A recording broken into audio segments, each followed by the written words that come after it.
Allah Taala başka Kur'an-ı Kerim'de başka bir ayette 14 kılım burun hiç kanday tehnikanın önügüsü yok mezgilde uşul ayat çüydü.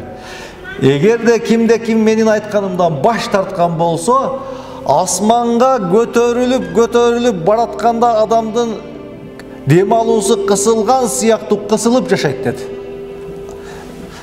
Al mezgilde jogorу götörülgön sayın adamdın dem alууsu kıynalууsun balkim hiç kim bilbeyt ele. Bирок Kur'an-ı Kerim bu nerseni 14 kılım burun aytты. Adam balası eğer de Kudayдын aytkanından baştarsa, Jaratkandын aytkanından baştarsa, al biyiklikке götörülüp жүрөгү kısılıp yaşaganday kısılıp kıynalıp yaşayt dedi.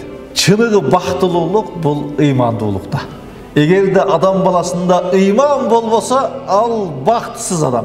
Al adam biyilik başında olsun. Al adam kançalagan baylığı olsun, bирок жүрөгүндө ыйманы болбосо, ал адам бактысыз. Жүрөгүндө тынчтык жок, жүрөгүндө бейпилдик жок. Качан урлап кетет экен, качан байлыгымды алып коет экен, качан мансабымды тартып кетет экен, жүрөгүндө бейпилдик, ырахат, тынчтык жок.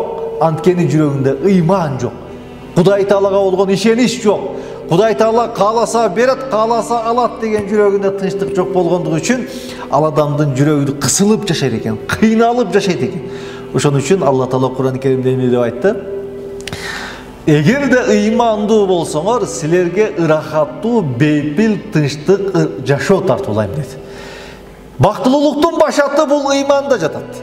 Эгер де бактылуу болгубуз келсе, келиңиздер ыйманыбызды жаңылайлык, ыйманыбызды түздөйлүк.